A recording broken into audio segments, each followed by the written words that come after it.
الحمد لله رب العالمين الرحمن الرحيم مالك يوم الدين إياك نعبد وإياك نستعين اهدنا الصراط المستقيم صراط الذين أنعمت عليهم غير المغضوب عليهم ولا الضالين.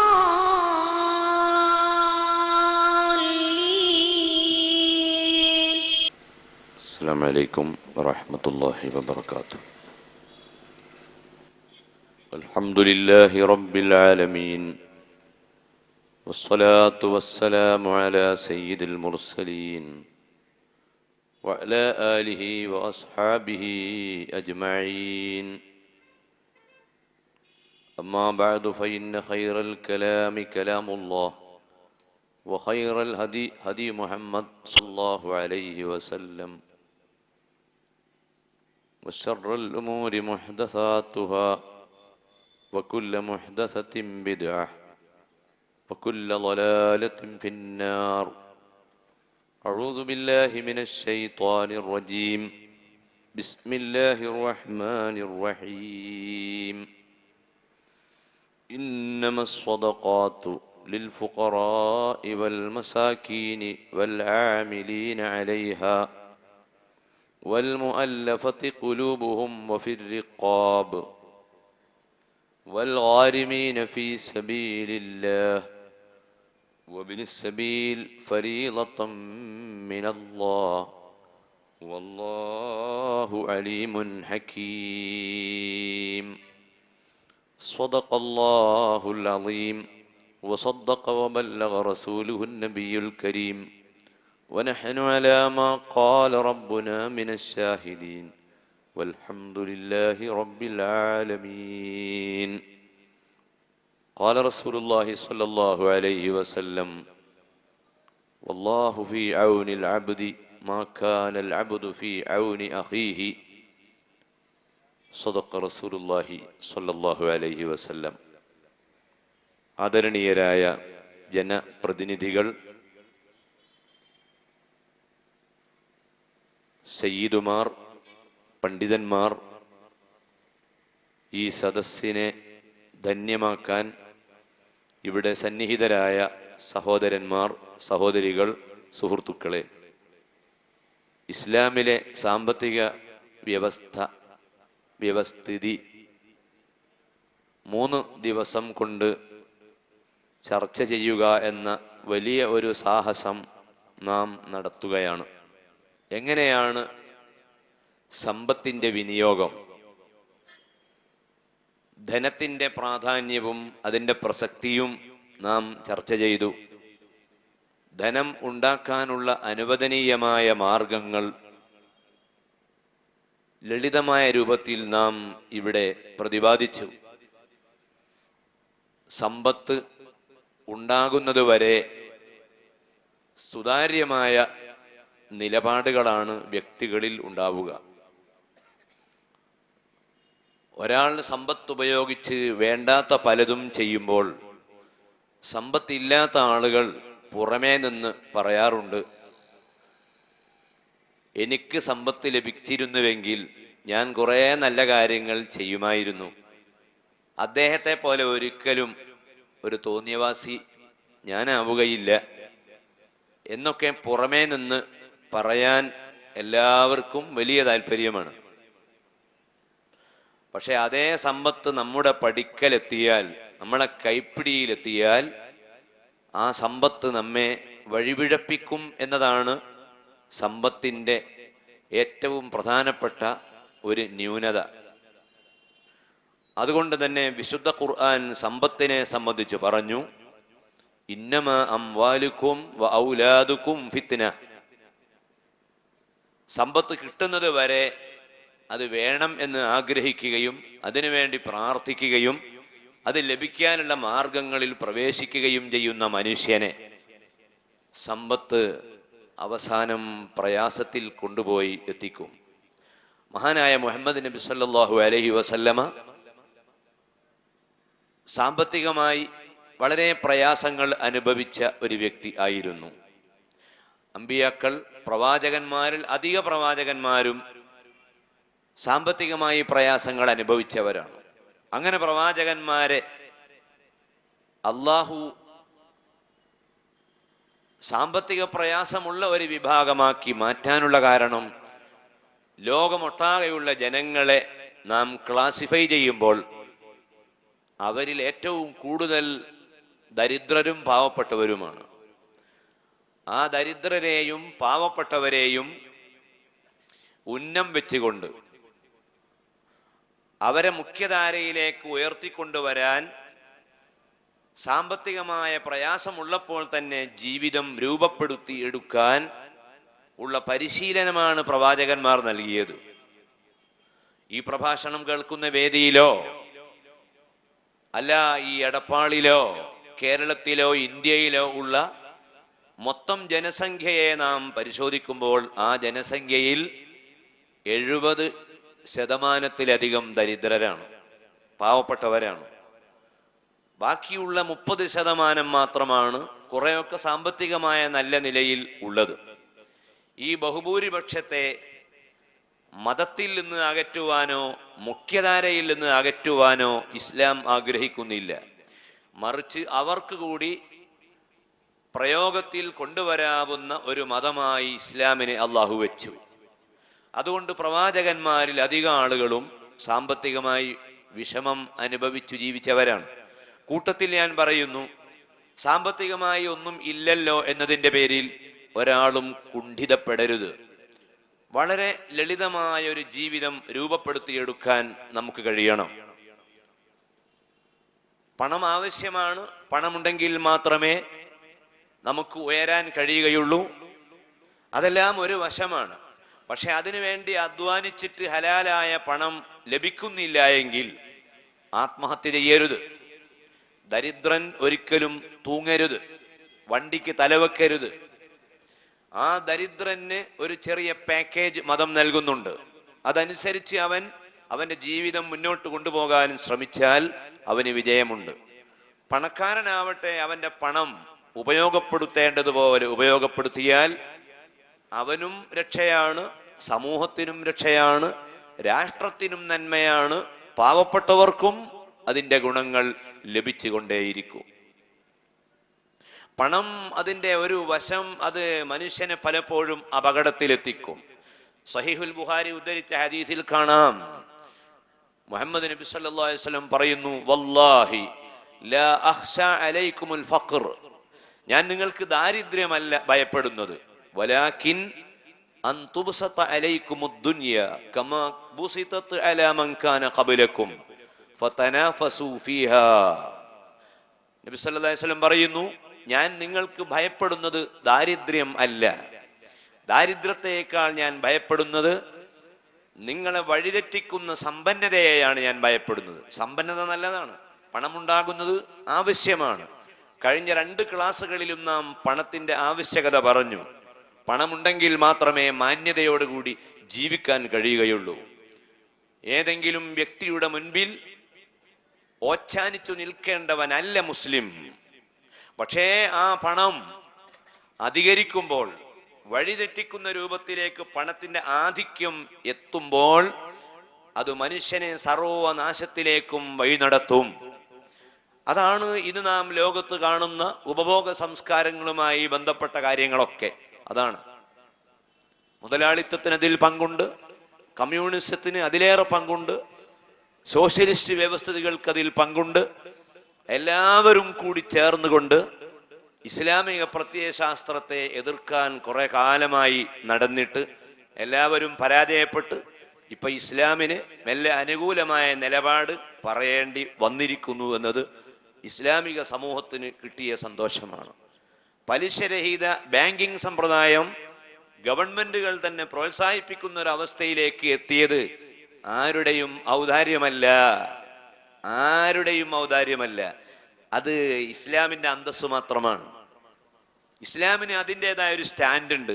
ആ സ്റ്റാൻഡിൽ നിന്നുകൊണ്ട് ഇസ്ലാം പ്രഖ്യാപിച്ചു, ഇസ്ലാം പ്രവർത്തിച്ചു. എന്താണ് സമ്പത്ത് എന്ന് നേരത്തെ തന്നെ പറഞ്ഞു. എക്കണോമി അല്ലെങ്കിൽ സാമ്പത്തിക ശാസ്ത്രം. ആ ശാസ്ത്രം ഇവിടെ രൂപപ്പെടുന്നതിൻ്റെ നൂറ്റാണ്ടുകൾക്ക് മുൻപ് പടിഞ്ഞാറൻ നാടുകളിൽ സാമ്പത്തിക ശാസ്ത്രത്തെ പറ്റിയുള്ള തടിച്ച പുസ്തകങ്ങൾ പുറത്തിറങ്ങുന്നതിൻ്റെ വർഷങ്ങൾക്ക് മുൻപ് അത് എഴുതിയ ഗ്രന്ഥകാരന്മാരെ അവരുടെ അമ്മമാർ ഗർഭം ധരിക്കുന്നതിൻ്റെ നൂറ്റാണ്ടുകൾക്ക് മുൻപ് ഇസ്ലാം സമ്പത്തിനെ സംബന്ധിച്ച് സംസാരിച്ചു. അതാവശ്യമാണെന്ന് പറഞ്ഞു. അത് സംഭരിക്കേണ്ട മാർഗങ്ങൾ വിവരിച്ചു. അത് വിനിയോഗിക്കേണ്ട രൂപങ്ങളും ചർച്ച ചെയ്തതോടുകൂടി ഇനി ആ വിഷയത്തിൽ ആർക്കും ഒന്നും പറയാൻ കഴിയാത്ത രൂപത്തിൽ ഇസ്ലാം സമഗ്രമായി മാറി. പക്ഷേ അസൂയാലുക്കളുടെയും ആരോപകന്മാരുടെയും നിലപാടുകളെ തരണം ചെയ്ത് അത് നേരിടുവാനുള്ള കഴിവ് നമ്മുടെ കമ്മ്യൂണിറ്റിക്ക് ഇല്ലാതെയായിപ്പോയി. നമ്മളെ സമൂഹത്തിന് അത് കഴിയാതെയായിപ്പോയി. നമ്മൾ വേണ്ടതുപോലെ പഠിച്ചില്ല. ഇസ്ലാമിൻ്റെ ആത്മീയ മൂല്യങ്ങൾ നാം പഠിച്ചില്ല. ഇസ്ലാമിൻ്റെ ഭൗതികമായ വശങ്ങളും വേണ്ടതുപോലെ പഠിച്ചില്ല. പഠിക്കാത്തത് കൊണ്ട് നമ്മെ എല്ലാവരും കല്ലെറിഞ്ഞു. ആ കല്ലെറിഞ്ഞപ്പോൾ ചില ഘട്ടങ്ങളിലൊക്കെ നമുക്ക് പരിക്കേറ്റു. അറബ് മുസ്ലിം രാഷ്ട്രങ്ങളിൽ ഇന്നും മുതലാളിത്തത്തിനും അതുപോലെ കമ്മ്യൂണിസ്റ്റ് വ്യവസ്ഥിതിക്കും ഫ്യൂഡലിസ്റ്റ് വ്യവസ്ഥിതിക്കുമൊക്കെ കീഴ്പ്പെടേണ്ടി വന്നൊരു സാഹചര്യം അറേബ്യൻ നാടുകളിലുണ്ടായി. അറേബ്യയിലൊക്കെയുള്ള വലിയ എണ്ണ കമ്പനികളുടെ 51% അതിൻ്റെ വിപണനവും അതുമായി ബന്ധപ്പെട്ട മറ്റു മാനേജ്മെന്റും അമേരിക്കക്ക് തീരെ എഴുതി കൊടുക്കേണ്ട സാഹചര്യം നമുക്കുണ്ടായത് ഇസ്ലാമിന്റെ പരാജയമായിരുന്നില്ല. മറിച്ച് ഇസ്ലാമിന്റെ സാമ്പത്തിക ശാസ്ത്രം പഠിക്കാൻ നമ്മുടെ ഉമ്മത്തിന് സമയം കുറെ എടുക്കേണ്ടി വന്നു. ആ ഒറ്റ കാരണം കൊണ്ടുണ്ടായ ഒരു നേരിയ പരാജയം ആരെങ്കിലും ചൂണ്ടിക്കാണിച്ച് ഇസ്ലാമിനെ കൊച്ചാക്കാനുള്ള മാർഗമായി കാണുന്നുവെങ്കിൽ അവരോട് വിനയപൂർവം പറയട്ടെ, ഒരു സെമിനാറിലോ സിംബോസിയത്തിലോ ഇസ്ലാമിക സാമ്പത്തിക ശാസ്ത്രത്തെ പറ്റി ഒരു തുറന്ന ചർച്ചക്ക് ഏത് വിഭാഗത്തിൽപ്പെട്ട ഏത് സമൂഹത്തോടും ചർച്ച ചെയ്യാൻ മുസ്ലിം പണ്ഡിതന്മാർ തയ്യാറാണ്. യാതൊരു സംശയവും ആ കാര്യത്തിലില്ല. അപ്പോൾ സമ്പത്തിന്റെ ഒരു മുഖം നമ്മൾ കാണാതെ പോകരുത്. അത് കയ്യിൽ കിട്ടിയാൽ അത് വല്ലാത്ത മധുരമുള്ള സാധനമാണ്. മധുരവുമാണ് അപകടവുമാണ്. കറണ്ട് പോലെ. കറണ്ട് നല്ലതാണ്. വിദ്യുത് ശക്തി കൊണ്ട് പല ഉപകാരമുണ്ട്. നമുക്ക് ലൈറ്റ് തരുന്നു. നമ്മുടെ ഫാൻ കറങ്ങാൻ അത് ആവശ്യമാണ്. നമ്മൾ ഗ്രൈൻഡർ വർക്ക് ചെയ്യാൻ അത് കറണ്ടിന്റെ സാന്നിധ്യം ആവശ്യമാണ്. അതേ കറണ്ട് അതിന്റെ ഉപയോഗക്രമം പഠിക്കാതെ തൊടാൻ പാടില്ലാത്ത ഭാഗത്ത് തൊടുകയോ ഉപയോഗക്രമം തെറ്റിക്കുകയോ ചെയ്താൽ അതേ വിദ്യുത് ശക്തി കാരണമായി ഷോക്കേൽക്കുകയും ചാകുകയും ചെയ്യുന്നു. കറണ്ടിനെ കുറ്റം പറയേണ്ട ആവശ്യമില്ല, നമുക്ക് അനിവാര്യമാണ്. പക്ഷെ അതേ വിദ്യുത് ശക്തി കൊണ്ട് നാശങ്ങൾ സംഭവിക്കുന്നു. ട്രാൻസ്ഫോമറിന്മേൽ ഡോണ്ട് ടച്ച് മീ എന്ന് എഴുതി വെക്കുന്നത് കറണ്ടിന്റെ കുറ്റമല്ല. അതിനെ ബന്ധപ്പെടേണ്ട രൂപത്തിൽ ബന്ധപ്പെടാതിരുന്നാൽ അപകടം വരുത്തുമെന്നേ അതിനർത്ഥമുള്ളൂ. അതുപോലെയാണ് ഇന്നമാ അംവാലുക്കും വഔലാദുക്കും ഫിത്ന. നിങ്ങളുടെ സമ്പത്തും നിങ്ങൾക്ക് നാശമാണ്, നിങ്ങളുടെ മക്കളും നിങ്ങൾക്ക് നാശമാണ് എന്ന് ഖുർആൻ പറയുന്നുണ്ട്. ആ പറഞ്ഞതിന്റെ താല്പര്യം അതുമാത്രമാണ്. ഈ കാര്യം ബോധപൂർവം നാം മനസ്സിലാക്കണം. അതിന്റെ ഏറ്റവും പ്രധാനപ്പെട്ട ഒരു ഭാഗം ഏതാണ്? ആധുനിക സമൂഹം ഇന്ന് വളരെ ഭയപ്പെട്ട് കണ്ടുകൊണ്ടിരിക്കുന്ന പലിശ. ഞാൻ ആ പലിശയുമായി ബന്ധപ്പെട്ട ചില കാര്യങ്ങൾ നിങ്ങളെ ഉണർത്തുകയാണ്. പലിശക്ക് എക്കണോമിക്കിൽ പറയുക ഇൻട്രസ്റ്റ് എന്നാണ് പറയുക. ഇൻട്രസ്റ്റ് എന്നാണ് പലിശക്ക് ആധുനിക ലോകം നൽകിയിട്ടുള്ള പേർ. പലിശയുടെ ലോകം വളരെ വിശാലമാണ്. മുതലാളിത്ത രാഷ്ട്രങ്ങൾ ആണ് അവ സൃഷ്ടിക്കുന്നതെങ്കിൽ കമ്മ്യൂണിസം അടക്കമുള്ള എല്ലാ പ്രത്യയശാസ്ത്രങ്ങളും ആ പലിശയുടെ പിന്നാലെ തന്നെയാണുള്ളത്. പലിശയും മദ്യയും ഇവിടെ സാർവത്രികമാക്കുന്ന വിഷയത്തിൽ മുതലാളിത്തവും കമ്മ്യൂണിസവും വാശി പിടിച്ച് മുന്നോട്ട് നീങ്ങിക്കൊണ്ടിരിക്കുകയാണ്. എല്ലാവരെ കൊണ്ടും മദ്യം കുടിപ്പിക്കാൻ കമ്മ്യൂണിസം ശ്രമിച്ചുകൊണ്ടിരിക്കുന്നു. ദൈവം ഇല്ല എന്ന് എവിടെയെല്ലാം പറയാൻ കഴിയുമോ അങ്ങനെ പറയിക്കാനും വെള്ളിയാഴ്ച പള്ളിയിൽ പ്രാർത്ഥനയ്ക്ക് പോകുന്ന സന്ദർഭങ്ങളിൽ ജാഥകളും മറ്റു പരിപാടികളും സംഘടിപ്പിച്ച് മുസ്ലിം മക്കളെ കമ്മ്യൂണിസ്റ്റുകളാക്കാനുള്ള ശ്രമങ്ങൾ അവർ നടത്തിക്കൊണ്ടിരിക്കുന്നു. അതൊക്കെ ഗൗരവത്തോടുകൂടി കാണാൻ മുസ്ലിം സമുദായത്തിന് കഴിയണം, മുസ്ലിം ഉമ്മത്തിന് കഴിയണം. ലോകമൊട്ടാകെയുള്ള നെറ്റ്വർക്കായി പലിശ ഇവിടെ വ്യാപിച്ചുകൊണ്ടിരിക്കുകയാണ്. പലിശയെപ്പറ്റി ഇസ്ലാമിന്റെ കാഴ്ചപ്പാട് സുതാര്യമാണ്. അതിന് വലിയ ഫിലോസഫി ഒന്നും പഠിക്കേണ്ട ആവശ്യമില്ല, വലിയ ഡിഗ്രി ഒന്നും എടുത്തു വരണ്ട. നമ്മളെ സദസ്സിലെ പാവപ്പെട്ടവർക്ക്, സാധാരണക്കാർക്ക്, സ്കൂൾ തീരെ കാണാത്തവർക്ക് പോലും മനസ്സിലാക്കാവുന്ന, ഭൗതിക ലോകത്തിന്റെ ഒരു ഇംഗ്ലീഷും വേറെ ഒരു ഭാഷയും പഠിക്കാത്തവർക്കും മനസ്സിലാക്കാവുന്ന ഒരു തിയറിയാണ് ആ വിഷയത്തിൽ ഇസ്ലാം നമ്മുടെ മുൻപിൽ വെച്ചിട്ടുള്ളത്. അതായത് പലിശ എന്ന് പറഞ്ഞാൽ കാത്തിരിപ്പിനുള്ള പ്രതിഫലമാണ് പലിശ. ഇസ്ലാം ആകട്ടെ കാത്തിരിപ്പിന് പ്രതിഫലം വാങ്ങാൻ പാടില്ല എന്ന് പഠിപ്പിച്ചിരിക്കുന്നു. കാത്തിരിപ്പിന് പ്രതിഫലം നൽകാനും പാടില്ല, വാങ്ങാനും പാടില്ല. അധ്വാനിക്കാതെ പണം വാങ്ങരുത്. അധ്വാനിക്കാത്തവന് നിബന്ധനകൾ വെച്ചുകൊണ്ട് പണം കൊടുക്കുകയും ചെയ്യരുത്. ഒരാൾക്ക് കുറെ ക്യാഷ് കൊടുക്കണമെന്ന് നിങ്ങൾക്ക് ആഗ്രഹമുണ്ടോ? കൊടുത്തോളൂ. പക്ഷേ ഇത്ര തരും എന്ന് കണ്ടീഷൻ ഉണ്ടാക്കി എഴുതി ഒപ്പിട്ട് ഇത്രാം തീയതി നിനക്ക് ഞാൻ വെറുതെ ഇത്ര പൈസ തരും എന്ന് കണ്ടീഷൻ ചെയ്തുകൊണ്ട് ഒരു സൗജന്യം കൊടുക്കലില്ലല്ലോ. അങ്ങനെ കൊടുക്കുവാനോ അതുപോലെ എനിക്ക് കാത്തിരിപ്പിന്റെ വകയിൽ ഇത്ര സംഖ്യ തരണം എന്ന് പറഞ്ഞു വാങ്ങുവാനോ പാടില്ല. പലിശ വാങ്ങലും കൊടുക്കലും പാടില്ല, ഹറാമാണ്. കാത്തിരിപ്പ് അത് ഒരധ്വാനം അല്ല. മറിച്ച് എന്താണ് ഇസ്ലാമിന്റെ കാഴ്ചപ്പാട്? പണം കൂട്ടിവെക്കരുത്. പണം ഒരിക്കലും തന്നെ ആരും കൂട്ടിവെക്കാൻ പാടില്ല. പണത്തെ സംബന്ധിച്ച് ഇസ്ലാമിന്റെ സമീപനം പണം ഇങ്ങനെ ഒഴുകുകയാണ് വേണ്ടത്. പണം ഒരു സ്ഥലത്ത് നിൽക്കാതെ അതിങ്ങനെ ഒഴുകിക്കൊണ്ടേയിരിക്കണം. ലിക്കൈലായകൂന ദൂലതൻ ബൈനൽ അഗ്നിയാഇ മിൻകും വമാ ആതാകുമുർ റസൂലു ഫഖുദൂഹു വമാ നഹാകും അൻഹു ഫന്തഹൂ വത്തഖുല്ലാഹ ഇന്നല്ലാഹ ശദീദുൽ ഇഖാബ്. സൂറത്തുൽ ഹശ്ർ എന്ന അധ്യായത്തിൽ 7-ാമത്തെ വചനത്തിൽ പറയുന്നത് കാണാം. ലിക്കൈലായകൂന ദൂലതൻ ബൈനൽ അഗ്നിയാഇ മിൻകും, നിങ്ങളിൽ നിന്ന് പണക്കാരുടെ ഇടയിൽ കറങ്ങി നിൽക്കുന്ന ഒരു വസ്തുവായി പണം അതപ്പതിക്കരുത്. പണം ഒരിക്കലും തന്നെ ഒരു വ്യക്തിയുടെ കയ്യിൽ കേന്ദ്രീകരിച്ചു നിൽക്കാൻ പാടില്ല. പണം അതിങ്ങനെ ഡീസെന്റർ ആയിക്കൊണ്ട് വികേന്ദ്രീകരിച്ചു കൊണ്ട് നിൽക്കേണ്ട ഒരു സാധനമാണ് പണം. പണം കെട്ടിവെക്കാൻ പാടില്ല. പണം എവിടെയെല്ലാം കെട്ടിവെച്ച് എണ്ണുന്നുവോ അതിന് മതം എതിരാണ്. വൈലുൽ ലികുല്ലി ഹുമസത്തിൽ ലുമസ അല്ലദീ ജമഅ മാലൻ വഅദ്ദദ യഹ്സബു അന്ന മാലഹു അഖ്ലദ. ഇത് സാധാരണ ഇസ്ലാമിക സമൂഹത്തിലെ ഓരോ വ്യക്തിയും പ്രാർത്ഥനയിൽ മഗ്രിബിനും ഇശാഇനും രാത്രിയിലും പകലുമൊക്കെയുള്ള നിസ്കാരവേളകളിൽ ഉരുവിടുന്ന ഒരു അധ്യായമാണ്. സാധാരണക്കാരന് കാണാതെ അറിയാവുന്ന അധ്യായമാണ്.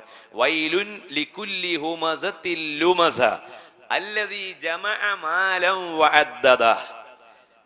പണം ശേഖരിക്കുകയും ആ പണം ഇങ്ങനെ ഇടയ്ക്കിടയ്ക്ക് എണ്ണി നോക്കുകയും ആ എണ്ണി നോക്കിയ പണത്തിന്റെ പേരിൽ അഹങ്കരിക്കുകയും എന്നിട്ട് നല്ല മനുഷ്യരെയും ഉസ്താദുമാരെയും സയ്യിദുമാരെയും മഹാപുരുഷന്മാരെയും പരിഹസിക്കുകയും ചെയ്യുന്നവർക്കാണ് വമ്പിച്ച നാശം. ഈ ആയത്ത് കൊണ്ട് മനസ്സിലാക്കുന്ന ഒരുപാട് കാര്യങ്ങളുണ്ട്. ഈ ഒരു സൂറത്ത് മാത്രം പശ്ചാത്തലമാക്കി പ്രസംഗിക്കുകയാണെങ്കിൽ നമുക്കതൊക്കെ പറയാമായിരുന്നു. ഞാൻ അങ്ങോട്ട് കടക്കുന്നില്ല. പണം ഉള്ളവന്റെ ഒരു സ്വഭാവമാണ് അതിങ്ങനെ എണ്ണി നോക്കും. അത് എണ്ണി നോക്കുക മാത്രമല്ല, ആ പണത്തെ പറ്റി അവന്റെ മനസ്സിലൊരു വിചാരമുണ്ട്. എന്താണ്? യഹ്സബു അന്ന മാലഹു അഖ്ലദ. ഈ പണം എനിക്ക് കുറെ കാലം ഇവിടെ സുഭിക്ഷമായ ജീവിതം സമ്മാനിക്കും. ഞാൻ ആരെയും പരിഗണിക്കേണ്ടതില്ല. പരമാവധി എല്ലാവരെയും പീഡിപ്പിച്ചുകൊണ്ട് മുന്നോട്ട് പോവുകയാണ് എന്റെ ധർമ്മം എന്നൊക്കെയുള്ള ഒരു ചിന്ത പണം കെട്ടിവെക്കുന്നവന്റെ കയ്യിൽ വരുന്നു. അപ്പൊ പണം ഇവിടെ ശേഖരിക്കുന്നതിനെ അല്ല മതം എതിർക്കുന്നത്. ആ പണം മറ്റു കേന്ദ്രങ്ങളിലേക്ക് ഒഴുകാതെ അതിങ്ങനെ സൂക്ഷിച്ചു വെക്കുകയാണ്. ആ സൂക്ഷിച്ചു വെക്കുന്നത് പാപമാണ്. അല്ല, ഒരാൾ പറയുന്നു ഈ പണം പിന്നെ എന്താ ചെയ്യുക, ഇതെല്ലാം കൂടി എടുത്ത് പിന്നെ നദിയിലൊഴുക്കുക, അതേതായാലും പാടില്ല. പണം ഒരിക്കലും നശിപ്പിക്കാൻ പാടില്ല. പണം വെള്ളത്തിൽ ഒഴുക്കിക്കളയാൻ പാടില്ല. ചെറിയ പൈസ പോലും വെറുതെ നശിപ്പിക്കാൻ പാടില്ല. ബസ്സിൽ കയറിയിട്ട് നാം ക്യാഷ് കൊടുക്കുന്നു, ബാക്കി ഇങ്ങോട്ട് തരാനുണ്ടാവും. കണ്ടക്ടർ പറയുന്നു തരാം, കുറെ കഴിഞ്ഞിട്ട് അദ്ദേഹം നമുക്ക് തരും. കാരണം അവരും മനുഷ്യരാണ്. പക്ഷേ നമുക്ക് സമയമില്ലാത്തതുകൊണ്ട് നമ്മൾ പറയും അത് ചെറിയ പൈസ അല്ലേ, അതൊക്കെ നീ എടുത്ത് തൊലഞ്ഞോ. നമ്മളെ ഭാഷ തന്നെ അങ്ങനെയാണ്, ഇഷ്ടമില്ലാത്തൊരു കൊടുക്കൽ.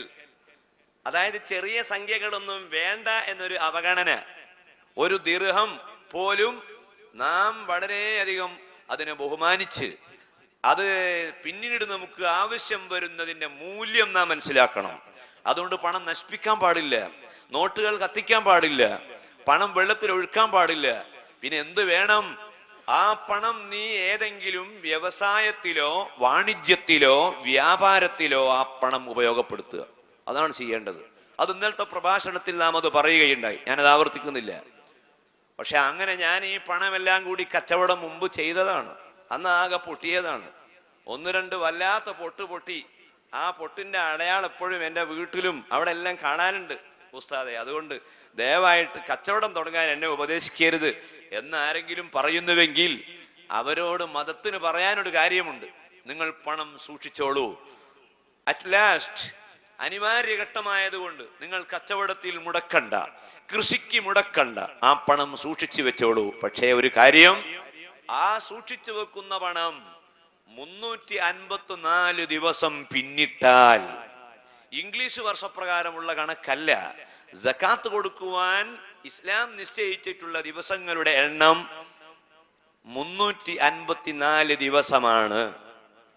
ഇംഗ്ലീഷ് കണക്ക് പ്രകാരം 365 ദിവസം സൂക്ഷിക്കുമ്പോഴേ ഒരു കൊല്ലമാകൂ.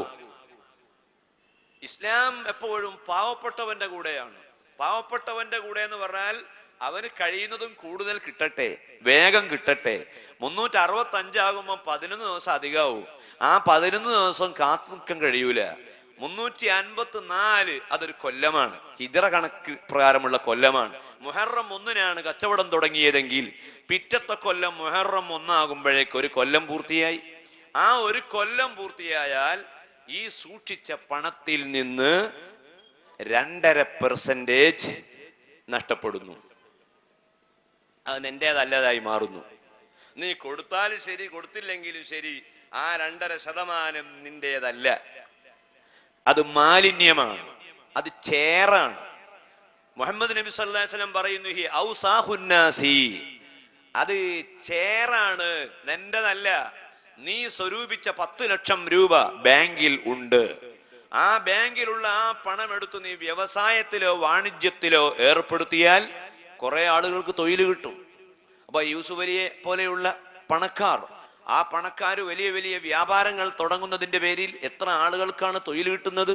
ദുബൈയിലും അബുദാബിയിലും ഒമാനിലും ഖത്തറിലും കുവൈത്തിലും ഒക്കെയുള്ള ഹൈപ്പർ മാർക്കറ്റുകൾ കോടിക്കണക്കിന് രൂപ മുടക്കി കച്ചവടം തുടങ്ങുന്നു. എത്ര തൊഴിലാളികൾക്ക് പണി ലഭിക്കുന്നു? എടപ്പാളിൽ ഏതെങ്കിലും ബിസിനസ്സുകളിൽ പണം മുടക്കിയ ആളുകളെ അവലംബിച്ചുകൊണ്ട് എത്ര കുടുംബങ്ങൾ ജീവിക്കുന്നു? അപ്പോൾ പണം എപ്പോഴും ബിസിനസ്സിൽ ഉപയോഗപ്പെടുത്തിക്കൊണ്ടിരിക്കണം. അതിങ്ങനെ തങ്ങി നിൽക്കാൻ പാടില്ല. കെട്ടി നിൽക്കുന്ന വെള്ളം പോലെ പണം കെട്ടി നിൽക്കരുത്. അഥവാ കെട്ടി നിർത്തിയാൽ നിർത്തിയവൻ കുടുങ്ങും. എങ്ങനെ കുടുങ്ങുക? ഒരു വർഷം കഴിയുമ്പോൾ 2.5% അവൻ്റേതല്ലാതെയായി മാറി. അടുത്ത ഒരു കൊല്ലം കൂടി ആ പണം സൂക്ഷിച്ചു. അടുത്ത 2ാമത്തെ കൊല്ലമാകുമ്പോൾ വീണ്ടും 2.5% നഷ്ടപ്പെട്ടു. അങ്ങനെ 10 കൊല്ലം സൂക്ഷിക്കുമ്പോഴേക്ക് 25% അതിൽ നിന്ന് പോയി. പിന്നെ 10 കൊല്ലം കൂടി സൂക്ഷിക്കുമ്പോഴേക്ക് ആകെ സ്വത്തിന്റെ 50% പാവപ്പെട്ടവരുടേതായി മാറി. പിന്നെ ഒരു 10 കൊല്ലം കൂടി സൂക്ഷിക്കുമ്പോഴേക്ക് പിന്നെയും 2.5% അങ്ങനെ പോവുകയാണ്. അപ്പൊ പണം സൂക്ഷിച്ചു വെക്കരുത്. അതിങ്ങനെ ബിസിനസ്സിൽ ഇങ്ങനെ ഇട്ടുകൊണ്ടേയിരിക്കണം. മതത്തിന്റെ വീക്ഷണം നോക്കൂ. ഇസ്ലാമിന്റെ ഈ കാഴ്ചപ്പാട് പോലെ വേറെ ആർക്ക്, ഏത് മതത്തിന്, ഏത് പ്രത്യയശാസ്ത്രത്തിനാണ് ഇതുപോലത്തെ ഒരു കാഴ്ചപ്പാടുള്ളത്? ഈ കാരണം കൊണ്ട് തന്നെ മുതലാളിത്തം തോറ്റുകൊണ്ടിരിക്കുകയാണ്. അതാണ് അമേരിക്കയിൽ നിന്ന് നടന്നുകൊണ്ടിരിക്കുന്നത്. ഇന്നലത്തെ മാതൃഭൂമിയിലും മനോരമയിലും സിറാജിലും ചന്ദ്രികയിലും മാധ്യമത്തിലും ഒക്കെ എടുത്ത് വായിച്ചു നോക്കിയാൽ കാണാം, അമേരിക്കയിൽ വീണ്ടും സാമ്പത്തിക മേഖല കൂപ്പുകുത്താൻ പോവുകയാണ്. അടുത്ത ഒരു മാസത്തിന്റെ ഉള്ളിൽ 1/3 ഇനിയും തകരാൻ പോവുകയാണ്. ഇതിന്റെ എല്ലാം പ്രധാനമായ കാരണം ഇസ്ലാമിന്റെ ഉപദേശം അവർ സ്വീകരിച്ചില്ല. പലിശ എന്ന് പറയുന്ന ഇൻട്രസ്റ്റിന്റെ ഏറ്റവും വലിയ അപകടം എന്താണെന്നറിയോ നിങ്ങൾ? അത് കൊടുക്കുന്നവനല്ല അതിന്റെ നേട്ടം, വാങ്ങുന്നവനാണ്. സക്കാത്ത് ആവട്ടെ രണ്ടു ഭാഗത്തും നന്മയാണ്. കൊടുക്കുന്ന ആൾക്കും ഗുണം, വാങ്ങുന്ന ആൾക്കും ഗുണം. പലിശയാവട്ടെ വാങ്ങുന്നവന് യാതൊരു ഗുണവും ലഭിക്കുന്നില്ല. അവന് വീണ്ടും അധികം കൊടുക്കേണ്ടി വരികയാണ്. 10,000 രൂപ വാങ്ങുന്നു, അതിന്റെ പലിശ അവൻ കൊടുക്കേണ്ടി വരുന്നു. ആ കൊടുക്കുന്ന സമയത്തൊക്കെ അവന്റെ മനസ്സിൽ ദുഃഖമാണ്. നാശം പിടിക്കട്ടെ എന്ന് പറഞ്ഞാണ് അവൻ കൊടുക്കുന്നത് തന്നെ. കാരണം അവനെ ചൂഷണം ചെയ്തുകൊണ്ട് മുതലാളിത്തം ഇവിടെ ഇങ്ങനെ വലുതായി വലുതായി വണ്ണം വെക്കുകയാണ്, മറ്റോൻ താഴെയാണ്. അതുകൊണ്ട് തന്നെയാണ് ഇതിന് ഇംഗ്ലീഷിൽ ഇൻട്രസ്റ്റ് എന്ന് പേര് വന്നത്. ഇൻട്രസ്റ്റ് എന്ന് പറഞ്ഞാൽ താല്പര്യം, ഹരം, രസം, ആനന്ദം, പരമാനന്ദം. എല്ലാ ആനന്ദവും കൊടുക്കുന്നവൻ ആനന്ദം ഇങ്ങനെ കൂടുകയാണ്, അവന്റെ ബാലൻസ് ഇങ്ങനെ വർദ്ധിക്കുകയാണ്. വാങ്ങുന്നവനാകട്ടെ അവൻ വീണ്ടും വീണ്ടും തകരുകയാണ്. തകർന്ന് തകർന്ന് അവസാനം ആ വാങ്ങുന്നവൻ യാചകനായി മാറുകയും എത്രയെത്ര ആളുകൾ ബാങ്കിൽ നിന്ന് പണം കടമായി വാങ്ങി അതിന്റെ പലിശ കൊടുക്കാൻ കഴിയാതെ മരിച്ചുകൊണ്ടിരിക്കുന്നവരുണ്ട്. ആ പലിശ അടക്കാൻ കഴിയാത്തതിന്റെ പേരിൽ വേറെ പലിശ വാങ്ങുകയാണ്. അങ്ങനെ കൂട്ടുപലിശയും എല്ലാ പലിശയും കൂടി അടച്ച് പിന്നെ എത്തുന്നത് മദ്യത്തിലാണ്. ആ മദ്യം കഴിച്ചപ്പോൾ ചെറിയൊരു ആനന്ദം കിട്ടി, താൽക്കാലികമായ ഒരു ആനന്ദം. ആ ആനന്ദത്തിന്റെ നിർവൃതി കൊണ്ട് റോഡ് സൈഡിൽ മെല്ലെ ഒന്നവിടെ കിടന്നപ്പോൾ നല്ലൊരു മയക്കം കിട്ടി. ആ മയക്കത്തിൽ നായ വന്നവന്റെ ചെവിയിൽ മൂത്രിച്ചപ്പോൾ അവൻ പറഞ്ഞു, പെയ്യട്ടെ പെയ്യട്ടങ്ങനെ പെയ്യട്ടെ, മഴ പെയ്യാന്ന അവന്റെ വിചാരം. പിന്നെ മെല്ലെ നായ ഒരു ചെറിയ ശബ്ദമുണ്ടാക്കി. പിന്നെ ഒന്നുകൂടി മൂത്രിച്ചപ്പോൾ അവൻ പറഞ്ഞു, ഇടിയും വെട്ടി പെയ്യട്ടെ എന്ന്. ഈ മദ്യത്തിലേക്കും തോന്നിയാസത്തിലേക്കും മനുഷ്യനെ കൊണ്ടുപോയ വസ്തു ഏതാണെന്ന് ചോദിച്ചാൽ പലിശയാണ്. പലിശയിൽ എന്താ ഉള്ളത്? ഒരാളെ കയ്യിലുള്ള 1,00,000 രൂപ വേറൊരാൾക്ക് കൊടുക്കുകയാണ്. വെറുതെ അത് ഒരു മാസം കഴിയുന്നു. നിങ്ങൾ ഉപയോഗപ്പെടുത്തിയാലും ശരി, നിങ്ങൾ ഉപയോഗപ്പെടുത്തിയില്ലെങ്കിലും ശരി, നിങ്ങൾ ഇയാൾക്ക് ക്യാഷ് കൊടുത്തേ പറ്റൂ. നിങ്ങൾ കച്ചവടം ചെയ്താലും ശരി, കച്ചവടം ചെയ്തില്ലെങ്കിലും ശരി, നിങ്ങൾ വാങ്ങി നിങ്ങളെ വീട്ടിൽ കൊണ്ടുപോയി വെച്ചോ, നിങ്ങൾ നശിപ്പിച്ച് എന്ത് ചെയ്താലും ശരി, ഈ ഉടമസ്ഥന് അധികം ലഭിക്കണം. അതുകൊണ്ട് തന്നെ ഒരധ്വാനവുമില്ലാതെയാണ് പലിശക്കാരൻ സാമ്പത്തിക പുരോഗതി ഉണ്ടാക്കുന്നത്. അതേസമയം കച്ചവടക്കാരൻ അങ്ങനെയല്ല. കച്ചവടക്കാരന് സാമ്പത്തികമായ വർധനവ് ലഭിക്കുന്നത് അവന്റെ അധ്വാനം കൊണ്ടാണ്. നോക്കൂ നിങ്ങൾ, ഒരു പീടികയിൽ കച്ചവടം തുടങ്ങിയ സഹോദരൻ എത്രയാണ് അയാൾ അധ്വാനിക്കുന്നത്? രാവിലെ 8 മണിക്ക് അയാൾ കട തുടങ്ങുന്നു. അത് അരമണിക്കൂർ വൈകിയാൽ അവന്റെ സ്ഥിരം കസ്റ്റമർമാർ അവന്റെ അടുക്കൽ വരാതെയായി പോകും. അതുകൊണ്ട് ആ കൃത്യ ടൈമിന് 8 മണിക്ക് അവൻ വരുന്നു. അവൻ ഓരോന്നും എഴുതി വെക്കുന്നു. ഓരോ സാധനവും വാങ്ങുകയും കൊടുക്കുകയും ചെയ്യുമ്പോൾ കൃത്യത പാലിക്കുന്നു. ഉപഭോക്താവിനെ സന്തോഷിപ്പിക്കുന്നു. നല്ല അധ്വാനമാണ്. അവൻ ചില കല്യാണങ്ങൾക്ക് പോലും പോകാറില്ല, ചില മരിച്ച വീടുകളിൽ പോകാറില്ല. അങ്ങനെ കഷ്ടപ്പെട്ട് അധ്വാനിച്ച് ഉണ്ടാക്കുന്ന കച്ചവടത്തിൽ കാത്തിരിപ്പല്ല, അധ്വാനമാണ്. പലിശയിലാകട്ടെ അധ്വാനം തീരെയല്ല. ഉണ്ടാക്കി വെച്ച പൈസ ഒരാളെ കയ്യിൽ കൊടുക്കുകയാണ്. ഒരു മാസം കഴിഞ്ഞാൽ ഇത്ര തരണം, ഈ മാസം കൊണ്ട് കഴിഞ്ഞാൽ ഇയാൾക്ക് പൈസ വേണം. അയാൾ ഇത് ഉപയോഗിച്ചാലും ശരി, ഉപയോഗിച്ചില്ലെങ്കിലും ശരി. കച്ചവടവും പലിശയും തമ്മിലുള്ള ഈ വ്യത്യാസം വേർതിരിച്ചുകൊണ്ട് പരിശുദ്ധ ഖുർആൻ പറഞ്ഞു, അഹല്ലല്ലാഹുൽ ബൈഅ വഹറമർ റിബ. പലിശ അള്ളാഹു വിരോധിച്ചു, കച്ചവടം അനുവദിച്ചു. പക്ഷേ കച്ചവടം ചെയ്യാൻ കുറെ റിസ്ക് ഉണ്ട്, അത് ശരിയാണ്. പലിശക്ക് നല്ല സുഖമാണ്. ക്യാഷ് കയ്യിലുള്ളവൻ നേരെ അത് ബാങ്കിൽ കൊണ്ടുപോയി ഇട്ടാൽ മതി, അതിങ്ങനെ വർദ്ധിച്ച് കിട്ടുമല്ലോ. കച്ചവടക്കാരനാവട്ടെ റിസ്ക് ആണ്. അധ്വാനം എവിടെയുണ്ടോ ആ അധ്വാനത്തിന്റെ ഭാഗത്ത് ഇസ്ലാം ഉണ്ട്. കാത്തിരിപ്പാണോ അവിടെ ഇസ്ലാം നിന്റെ സഹായത്തിന് വരികയില്ല. ഈ യാഥാർത്ഥ്യം നാം മനസ്സിലാക്കുകയും അധ്വാനിച്ചിട്ട് പൈസ ഉണ്ടാക്കുന്നതിനെ മതം അനുവദിക്കുകയും ചെയ്തു. ഇതാണ് പലിശയെ പറ്റിയുള്ള ഇസ്ലാമിന്റെ കാഴ്ചപ്പാട്. അതേസമയം ഒരാൾ നമുക്കൊരു സഹായം നൽകി, നമ്മൾക്ക് ഒരു 1000 രൂപ ആവശ്യമുണ്ടായിരുന്നു. ആ 1000 നമ്മൾ ഒരാളോട് കടം പോയി ചോദിച്ചു. അയാൾ ആ കടം തന്നു. ഒരു മാസത്തെ അവധിക്ക് കടം തന്നു. ഒരു മാസം കഴിഞ്ഞതിന് ശേഷം അദ്ദേഹത്തിന്റെ സമീപത്ത് നാം ചെന്ന് ആ 1000 തിരിച്ചു കൊടുക്കുകയാണ്. ആ തിരിച്ചു കൊടുക്കുന്ന സമയത്ത് 1000 രൂപയ്ക്ക് പുറമെ ഒരു പേന നമ്മുടെ വക സൗജന്യമായി, അല്ലെങ്കിൽ ഒരു സോപ്പ് നമ്മുടെ വക സൗജന്യമായി, അല്ലെങ്കിൽ ആ 1000 രൂപയോടൊപ്പം ഒരു 100 രൂപ നമ്മുടെ വക സൗജന്യമായി അയാൾക്ക് നൽകിയിട്ട് നമ്മൾ പറഞ്ഞു, സഹോദര വളരെ സന്തോഷമുണ്ട്, നിങ്ങൾ ആ സമയത്ത് എനിക്ക് തന്നത് വളരെ ഉപകാരപ്പെട്ടു, അതിനുള്ളൊരു നന്ദിയായി എൻ്റെ വക ചെറിയൊരു പാരിതോഷികം ഈ സംഖ്യയോടൊപ്പമുണ്ട്.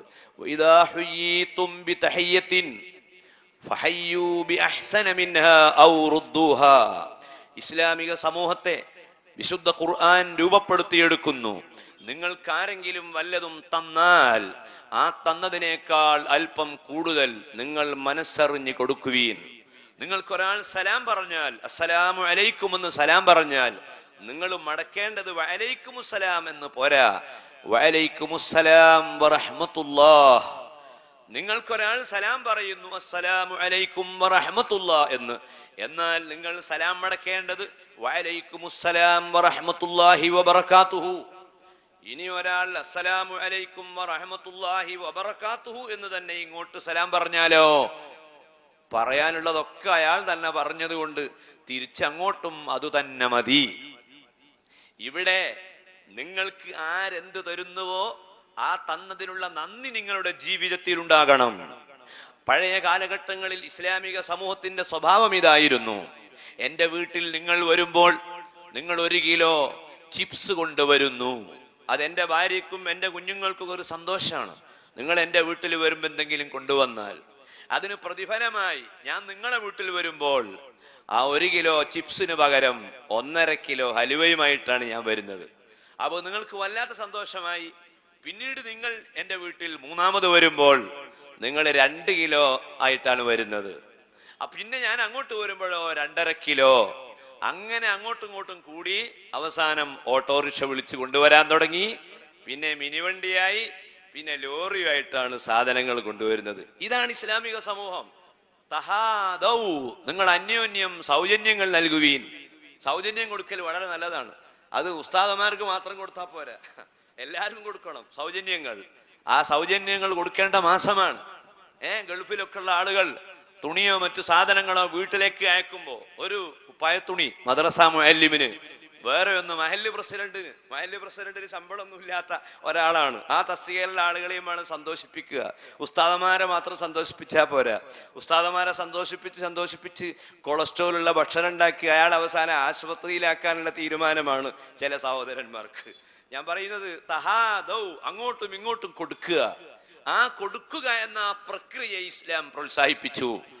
അതുകൊണ്ട് തന്നെ 1,00,000 രൂപ കടം തന്നാൽ 1 വർഷം കഴിയുമ്പോൾ ആ 1,00,000ത്തിന്റെ കൂടെ ചെറിയൊരു പ്ലസ് എന്തെങ്കിലും അധികം കൊടുക്കുക. അത് മതം അനുവദിച്ചു. പക്ഷെ അങ്ങനെ ഒരു പ്ലസ് കിട്ടിയാലേ ഞാൻ കൊടുക്കൂ എന്നൊരു നിലപാട് കണ്ടീഷൻ വെച്ചുകൊണ്ട് കൊടുക്കുന്നത് പലിശയാണ്. അത് പാടില്ല. ആദ്യം തരുമ്പോ തന്നെ നിങ്ങൾ സംഖ്യയൊക്കെ പിന്നെ ഞാൻ തരാ. പക്ഷെ ഇസ്ലാമിൽ ഇങ്ങനെ ഒരു മര്യാദ ഉണ്ടല്ലോ, എന്തെങ്കിലും അധികം കൊടുക്കുക എന്നുള്ള മര്യാദ. ആ മര്യാദ നിങ്ങൾ പാലിക്കുമെങ്കിൽ ഞാൻ തരാം എന്ന് പറഞ്ഞാൽ അത് പലിശയായി. കണ്ടീഷൻ വെക്കരുത്, ചോദിക്കരുത്, പറയരുത്.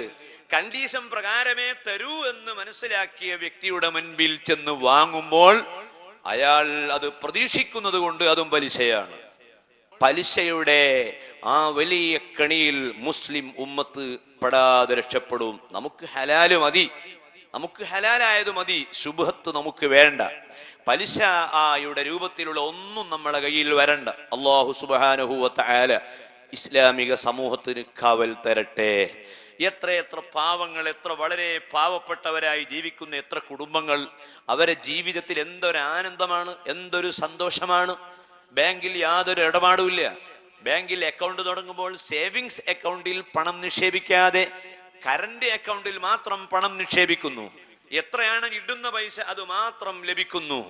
ബാങ്കിലെ ഉദ്യോഗസ്ഥൻ ചോദിക്കുന്നു, ചെറിയൊരു വർധനവുണ്ട്, നിങ്ങൾക്ക് വേണോ?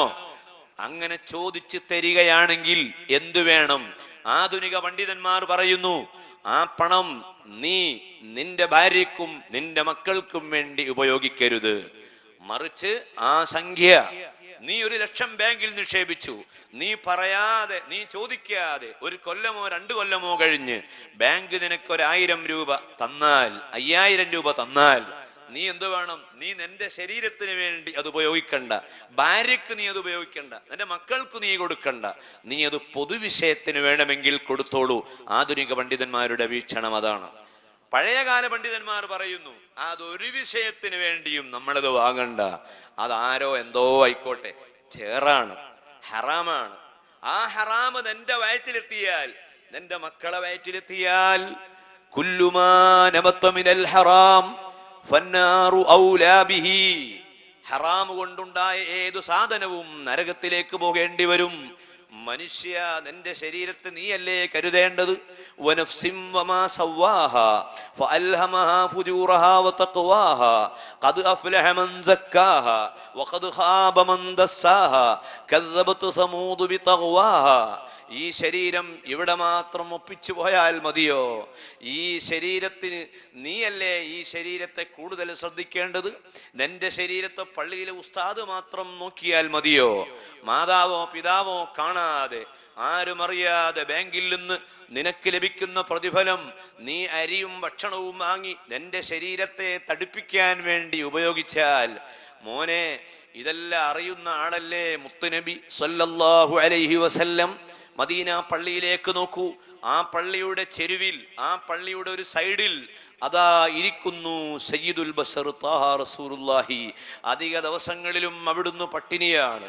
ഒരു നേരത്തെ ചുട്ടടക്കാൻ ഗതിയില്ലാത്തതിന്റെ പേരിൽ പ്രയാസപ്പെടുകയാണ്. സുബ്ഹാനല്ലാഹ്, ഒട്ടിയ വയറാണ് നബി സല്ലല്ലാഹു അലൈഹി വസല്ലമയുടെ വയറ്.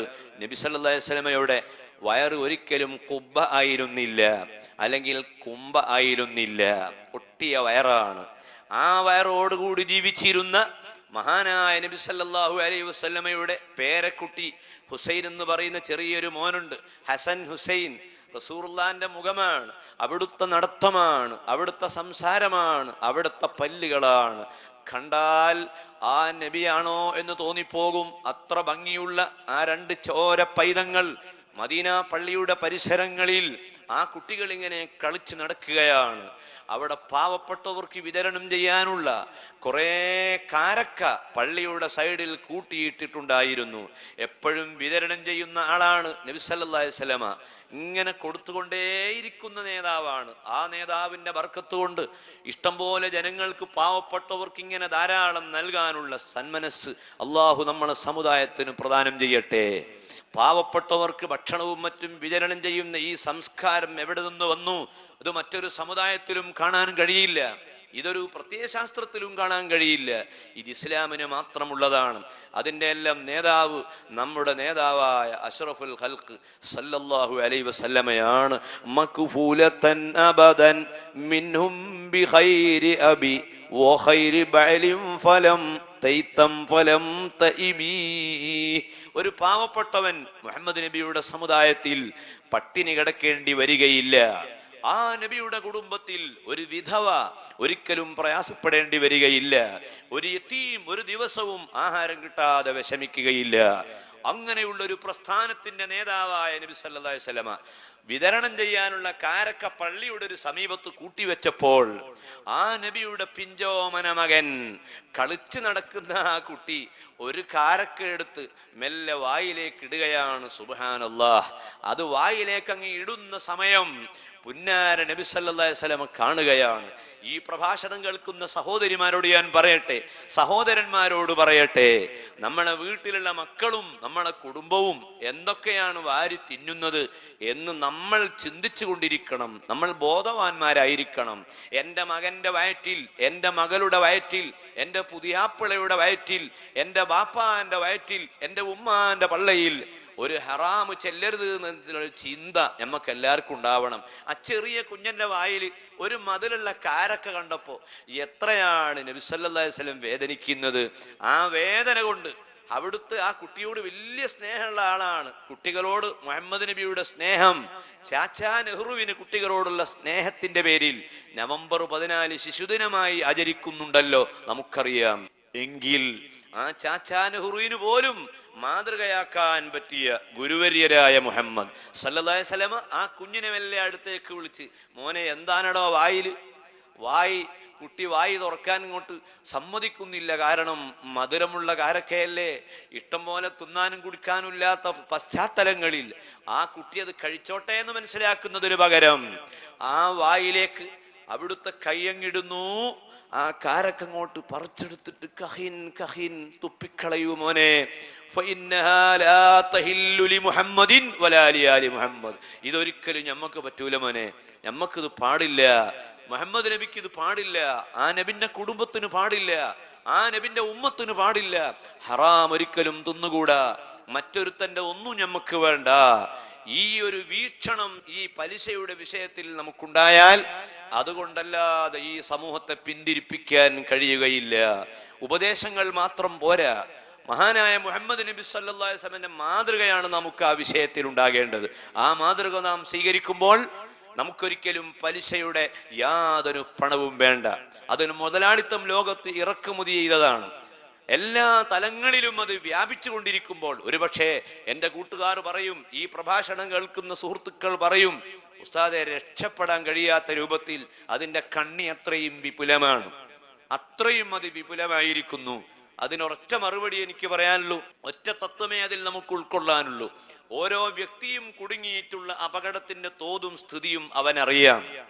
ഓരോ വ്യക്തിയുടെയും സ്വഭാവവും അവന്റെ വിഷമവും അവനറിയാം. മഹാനായ മുഹമ്മദ് നബി സല്ലല്ലാഹു അലൈഹി വസല്ലമയുടെ കാലത്ത് ഒരു ചെറിയ കുട്ടി, മാവിന് കല്ലെറിയുന്ന ഒരു കുട്ടി ഉണ്ടായിരുന്നു. ചരിത്രത്തിൽ കാണാം. മാവ് എന്ന് പറഞ്ഞാൽ ഈത്തപ്പന മരം. ആ ഈത്തപ്പന മരത്തിന് കല്ലെറിയും, എന്നിട്ട് അതിൽ നിന്ന് ഈത്തപ്പഴം താഴെ തള്ളിയിടും, അതെടുത്ത് തിന്നും. ആ കുട്ടി അങ്ങനെ ചെയ്യുന്നുണ്ട് എന്ന് അറിഞ്ഞപ്പോൾ ആ കുട്ടിയുടെ ഉമ്മ സയ്യിദുൽ ബശർ ത്വാഹ റസൂലുള്ളാഹി സ്വല്ലല്ലാഹു അലൈഹി വസല്ലമയുടെ സമീപത്ത് വന്ന് പരാതിപ്പെട്ടു, നബിയെ, എൻ്റെ മകൻ ഈത്തപ്പനക്ക് എറിയുന്നുണ്ട്, അന്യരുടെ ഈത്തപ്പനയാണ്, അതിൽ നിന്ന് കൊഴിച്ചിങ്ങനെ തള്ളിയിട്ട് തിന്നുകയാണ്. നമ്മുടെ സ്കൂളിലൊക്കെ പോകുന്ന കുട്ടികൾ പൊതുനിരത്തിലെ മാവിന് കല്ലെറിഞ്ഞ് ആ മാമ്പഴങ്ങൾ തിന്നുന്നതിന്റെ വിധി എന്താണ്? ഇസ്ലാമിൽ അതിന് വിധിയുണ്ട്.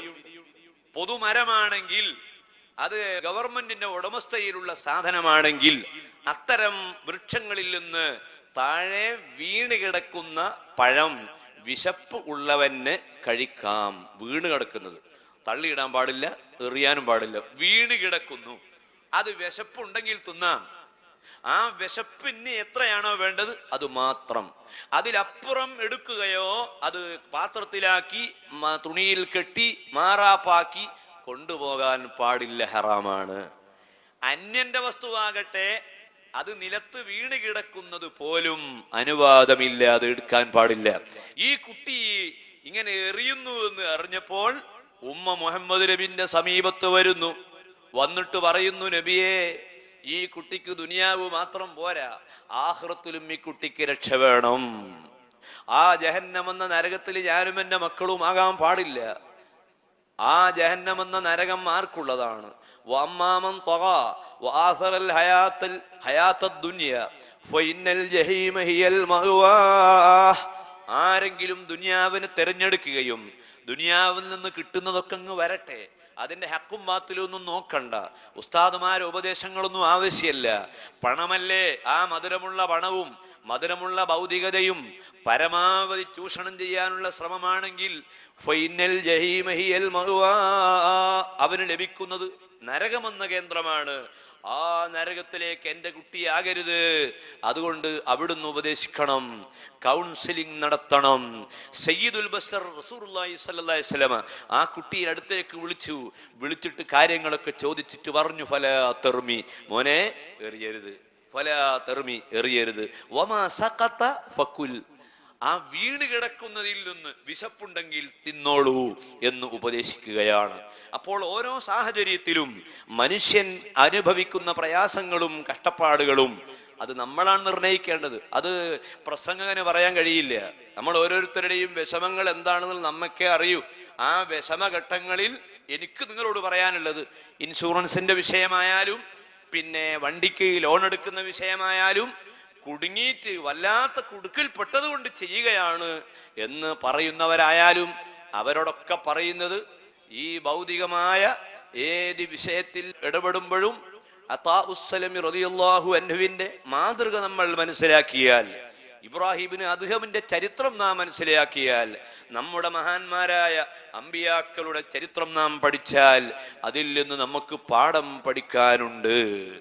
കണ്ടില്ലേ അതാഉസ്സലമി ആരാണ്? പ്രിയപ്പെട്ട സഹോദരന്മാരെ, അദ്ദേഹത്തിന്റെ ചരിത്രം നോക്കിയാൽ കാണാം, പുതപ്പുണ്ടാക്കി വിൽക്കുന്ന ആളാണ്. കമ്പിളി കൊണ്ട് പുതപ്പ് നെയ്തിട്ട് അതിങ്ങനെ വിറ്റ് ജീവിക്കുന്ന ആളാണ്. ഇതൊന്നും എടപ്പാളുകാർ മറക്കരുത്, മലപ്പുറം ജില്ലയിലെ മുസ്ലിമീങ്ങൾ മറക്കരുത്. ഇപ്പോഴല്ലേ സ്കൂളും കോളേജും എഞ്ചിനീയറിംഗ് കോളേജും സൗകര്യമൊക്കെ ആയത്. ഒരു 25-50 കൊല്ലം മുമ്പ് ആരായിരുന്നു ബാപ്പ? ബാപ്പക്കെന്തായിരുന്നു പണി? ഈ റമദാനിൽ ആ ബാപ്പക്ക് വേണ്ടി ഒരു ഖുർആൻ ഓതിയോ? ആ ബാപ്പക്ക് വേണ്ടി ലൈലത്തുൽ ഖദറാകുന്ന രാവുകളിൽ സദഖ ചെയ്യാനുള്ള ശ്രമമുണ്ടോ? ആരായിരുന്നു ബാപ്പ? ബാപ്പക്ക് എന്തായിരുന്നു പണി? ചുമട് എടുത്ത് ജീവിച്ച ആളായിരുന്നു. തലയിൽ ചുമന്നു കൊണ്ടുപോയി വിൽക്കുന്ന ആളായിരുന്നു. ആ ബാപ്പ അങ്ങനെ കഠിനാധ്വാനം ചെയ്ത് ആ ഹലാലായ പണം കൊണ്ട് നിനക്ക് വിദ്യാഭ്യാസം നൽകി, നിന്നെ വളർത്തി, നിനക്ക് ആവശ്യമായ ഭക്ഷണം തന്നു, നിനക്ക് വസ്ത്രം നൽകി, നിനക്ക് ഗൾഫിൽ പോകണമെന്ന് ആശ ഉണ്ടായപ്പോൾ ബാപ്പ പറഞ്ഞു, മോനെ, ഒരു ഗൾഫുമില്ലാതെ ഞാൻ ഈ നാട്ടിൽ ഇക്കൊല്ലമൊക്കെ ജീവിച്ച് വീടും സൗകര്യമൊക്കെ ആക്കി, നീ ഇപ്പൊ പോകണോ? മോൻ പറഞ്ഞു, എല്ലാരും പോകുമ്പോൾ നമ്മൾ മാത്രം പോകാതിരുന്നാൽ അതൊക്കെ ഒരു മോശല്ലേ ബാപ്പ? ബാപ്പക്ക് ഒരു അന്തസ്സല്ലേ നമ്മളൊക്കെ ഒന്ന് ഖത്തറിൽ പോയാൽ? അവസാനം ബാപ്പ പറഞ്ഞു, എന്നാ ആയിക്കോട്ടെ. പാസ്പോർട്ടിന് പൈസ ചോദിച്ചു, അതും തന്ന് അങ്ങനെ പോയി. എത്ര നിന്റെ കയ്യിൽ റബ്ബ് തന്നു. ഏതോ നാട്ടിലുള്ള അറബിയെ അള്ളാഹു നിനക്ക് സ്വാധീനിച്ചു തന്നു. മാ ഗറക ബിറബ്ബിക്കൽ കരീം. ആ ഗുണങ്ങളൊക്കെ ചെയ്ത് അള്ളാഹുവിനെ നീ മറന്നു കളയരുത്. അല്ലദീ ഖലഖക വസവ്വാക ഫഅദലക സുമ്മ റക്കബക ഫീ അയ്യി സൂറത്തിൻ മാ ശാഅ റക്കബക. ആ റബ്ബ് ഉദ്ദേശിച്ചതുപോലെ നിന്നെ അവൻ വളർത്തിക്കൊണ്ടുവന്നു. ഇപ്പം നിന്റെ കയ്യിൽ പണമായി. ആ പണത്തിന്റെ സകാത്ത് കൊടുക്കാൻ ഖുർആൻ പറഞ്ഞപ്പോൾ ഇന്നമസ് സ്വദഖാതു ലിൽ ഫുഖറാഇ വൽ മസാകീൻ വൽ ആമിലീന അലൈഹാ. വിശുദ്ധ ഖുർആൻ പറഞ്ഞു, സകാത്ത് നൽകേണ്ടത് ആർക്കെല്ലാമാണ്? ലിൽ ഫുഖറാഇ, ജീവിക്കാൻ ഒരു വകയും ഇല്ലാത്തവർക്കാണ് സകാത്ത് കൊടുക്കേണ്ടത്. വൽ മസാകീൻ, ജീവിതത്തിന്റെ രണ്ടറ്റം കൂട്ടിമുട്ടിക്കാൻ പ്രയാസപ്പെടുന്നവർ, അവർക്ക് സൗകര്യങ്ങളൊക്കെയുണ്ട്, പക്ഷേ 10 ആവശ്യമുണ്ട്, 8 കയ്യിലുള്ളൂ. കൈവുണ്ട് എന്നൊക്കെ ആളുകൾ അവരെ പറ്റി പറയും. നല്ല കുപ്പായമിടും, നല്ല വാച്ചാണ്, വളരെ ഉഷാറാണ്. പക്ഷേ അതൊക്കെ ധരിക്കേണ്ടി വന്നത് അവരുടെ ജോലിയോ അവരുടെ അഭിമാനമോ തറവാടോ പരിഗണിച്ച് കുപ്പായം തേച്ചിങ്ങനെ ഇട്ട് നടക്കുകയാണ്. അവരെ ഉള്ളു റബ്ബ് അല്ലാതെ അറിയുകയില്ല. അതാണ് മസാക്കീൻ. അവർക്ക് 10ന്റെ ആവശ്യമുണ്ട്, 8 അവരെ കയ്യിലുള്ളൂ. അത്തരം ആളുകൾക്ക്, ഓ മനുഷ്യ, നീ ഗൾഫിൽ നിന്ന് സമ്പാദിച്ചു കൊണ്ടുവന്ന, നീ PF-ലൂടെ സമ്പാദിച്ചിട്ടുള്ള നിന്റെ ബാങ്കിലെ ബാലൻസ് നിന്റെ കയ്യിൽ എത്തിയിട്ടില്ലെങ്കിലും ആ ബാങ്കിലെ ബാലൻസ് നീ നോക്കിയിട്ട് 595 ഗ്രാം വെള്ളിയുടെ വില ആ ബാങ്കിൽ ഇപ്പോൾ സ്റ്റോക്കുണ്ട് എങ്കിൽ അത് ഇപ്പോഴത്തെ റേറ്റ് പ്രകാരം 10, 18, 20,000 രൂപയുണ്ടാകും. അത്ര രൂപ ബാങ്കിൽ നിന്റെ ബാലൻസ് ഉണ്ടെങ്കിൽ, ഗൾഫിൽ നിന്ന് കൊണ്ടുവന്ന് നിന്റെ പൈസ സൂക്ഷിച്ചു വെച്ചതുണ്ടെങ്കിൽ, ഒരു കൊല്ലം കഴിയുമ്പോൾ ഫക്കീറിന് നീ കൊടുത്തുകൊള്ളണം, മിസ്കീന് നീ കൊടുത്തുകൊള്ളണം. വൽ ആമിലീന അലൈഹ. ഇസ്ലാമിക ഭരണമുള്ള നാടുകളിൽ സകാത്ത് കലക്ട് ചെയ്യാൻ മുസ്ലിം ഭരണാധികാരികൾ ചുമതലക്കാരായി ജോലിക്കാരെ ഏൽപ്പിക്കുമ്പോൾ ആ പിരിവിന് പോകുന്ന ആളുകൾക്കും ഒരു വിഹിതം എടുക്കാവുന്നതാണ്. ഇന്ന് പല സ്ഥാപനങ്ങളുടെ പിരിവിന് പോകുന്നവർക്ക് അധ്വാനത്തിന്റെ പ്രതിഫലമായി നൽകുന്നതും ഈ തത്വത്തിൽ ഉൾപ്പെടുന്നത് കൊണ്ട് അത് ഹറാം അല്ല. പക്ഷേ അവിടെയെല്ലാം വളരെ സൂക്ഷിക്കണം. വളരെ സൂക്ഷിക്കുന്നില്ലെങ്കിൽ തിന്നുന്നത് തീയാണ് എന്ന ബോധം ഓരോ പൈസ കൈകാര്യം ചെയ്യുന്നവനെ ആ മനസ്സിൽ അത് പേടി വേണം. അല്ലാഹു റബ്ബുൽ ഇസ്സത്ത് നമുക്കെല്ലാവർക്കും തഖ്വ തരട്ടെ. ഈ മാസം കൊണ്ട് അല്ലാഹു നമുക്ക് സൂക്ഷ്മത തരട്ടെ. ജഹന്നം എന്ന നരകത്തിന്റെ വിറകാകാതെ റബ്ബ് നമ്മളെ രക്ഷിക്കട്ടെ. വൽ മുഅല്ലഫതി ഖുലൂബുഹും. ഇസ്ലാമിലേക്ക് വരാൻ വളരെ ആഗ്രഹമുണ്ട്, സാമ്പത്തിക പ്രയാസം കൊണ്ട് വരാതിരിക്കുകയാണ്. അല്ലെങ്കിൽ ഇസ്ലാമിലേക്ക് വന്നിരിക്കുന്നു, വന്നിട്ട് ജീവിക്കുവാൻ വഴിയില്ല. അവന്റെ കുടുംബ പശ്ചാത്തലത്തിൽ നിന്ന് പല ആക്ഷേപങ്ങളും അവൻ കേൾക്കേണ്ടി വരുന്നു. അങ്ങനെ പുതു മുസ്ലിംകൾ, അവർക്കും സകാത്തിന്റെ വിഹിതം നൽകാം. വഫിർ റിഖാബ്. അടിമകളുള്ള നാടുകളിൽ ആ അടിമകളെ അടിമത്വത്തിൽ നിന്നും മോചിപ്പിക്കുന്നതിന് വേണ്ടി സകാത്തിന്റെ ഒരു വിഹിതം ഉപയോഗിക്കാം. വൽഗാരിമീൻ, കടത്തിൽ വലഞ്ഞ ആളുകൾ. സുബ്ഹാനല്ലാഹ്, പള്ളിപ്പണിയുടെ പേരിൽ കടത്തിലായി, കുറെ ആളുകളെ സൽക്കരിച്ച വകയിൽ കടത്തിലായി, അല്ലെങ്കിൽ മകളെ കെട്ടിച്ച വിഷയത്തിൽ കടത്തിലായി, ഹലാലായ വിഷയത്തിൽ സംഖ്യ കുറെ വാങ്ങി കടം കുടുങ്ങിപ്പോയി. അത്തരം ആളുകളും ഈ റമദാനിലും അല്ലാത്തപ്പോഴും നമ്മളെ സമീപിച്ചാരുമില്ലെങ്കിലും സക്കാത്തിന്റെ ഒരു വിഹിതം അവർക്ക് നൽകണം. വഫീ സബീലില്ലാഹ്. ആറാമത്തത്, അള്ളാഹുവിന്റെ മാർഗത്തിൽ പരിശ്രമിച്ചു കൊണ്ടിരിക്കുന്നവർ, അള്ളാഹുവിന്റെ മാർഗത്തിൽ ഏർപ്പെട്ടുകൊണ്ട് ജീവിക്കുന്നവർ, അവർക്കും സക്കാത്തിന്റെ വിഹിതം നൽകാം. ഏഴാമത്തത് വബിനി സബീൽ. ഏതോ നാട്ടുകാരൻ എടപ്പാളങ്ങാടിയിലൂടെ നടക്കുമ്പോൾ അയാൾക്ക് നേരം ഇരുട്ടിപ്പോയി, എല്ലാ ബസ്സും പോയി, ഇവിടെ ഇങ്ങനെ തങ്ങി നിൽക്കേണ്ടി വന്നു.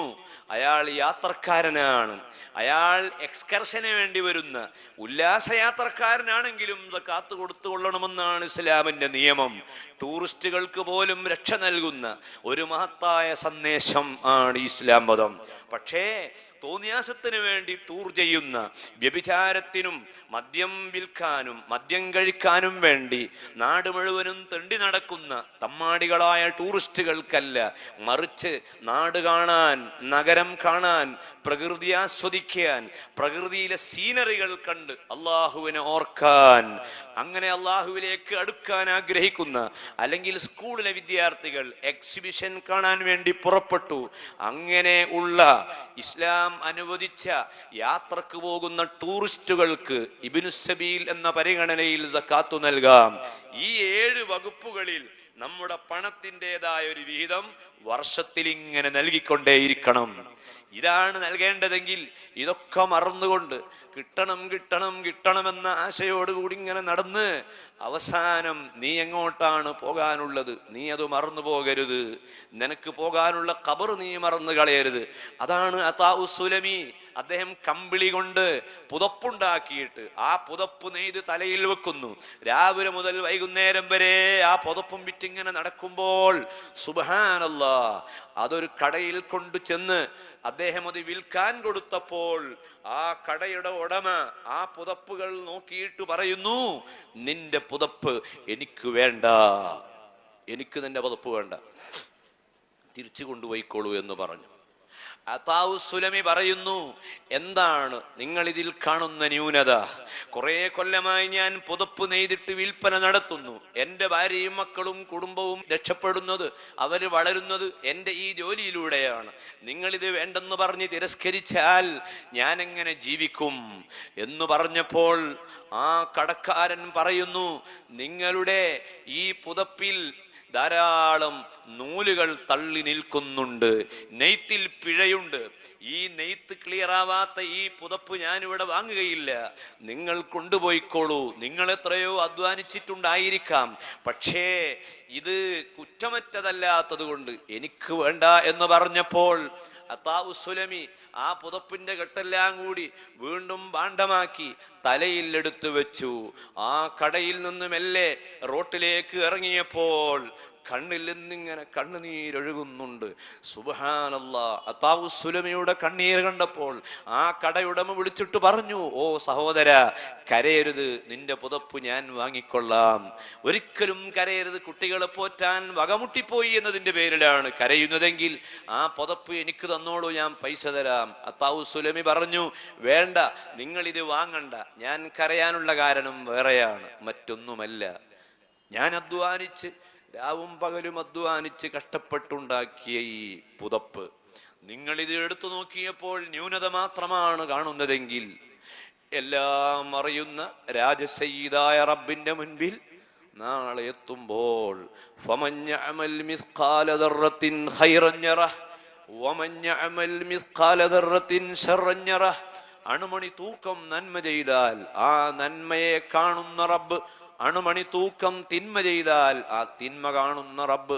ലോകമാന്യത്തിന്റെയോ അവിവേകത്തിന്റെയോ കബളിപ്പിക്കലിന്റെയോ ചൂഷണത്തിന്റെയോ മനസ്ഥിതിയോടുകൂടി വല്ലതും ചെയ്താൽ, അന്യായമായ രൂപത്തിൽ ഒരു പൈസ കയ്യിലെത്തിപ്പോയാൽ അതെല്ലാം അപ്പപ്പോൾ അറിയുന്ന ആ റബ്ബ് എൻ്റെ നിസ്കാരവും എൻ്റെ നോമ്പും എൻ്റെ ഹജ്ജും എൻ്റെ കർമ്മങ്ങളൊക്കെ ന്യൂനതയുള്ളതാണെന്ന് പറഞ്ഞ് എൻ്റെ മുഖത്തേക്ക് വലിച്ചെറിഞ്ഞാൽ ഞാൻ ഈ പുതപ്പ് നിങ്ങൾ എന്നിലേക്ക് തട്ടിയപ്പോൾ അത് ഓർത്ത് കരഞ്ഞതാണ്.